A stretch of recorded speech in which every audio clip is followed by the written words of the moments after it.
อดแล้วทีมงาน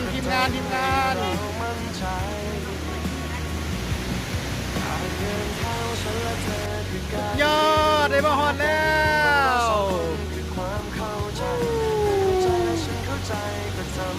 ในที่สุดความลำบากแล้วกำกับมาฮอดแล้วกำลังเดินทางมานี่เตรียมเสบียงเขาตอนนี้เวลา1 โมงครึ่งแล้วเนาะเดินทางมาจากไหน10 โมงเหรอโอ้กินเขาก็บรรยากาศเธอยอดสุดยอดโอ้แจวเฮ็ดตัววะดิ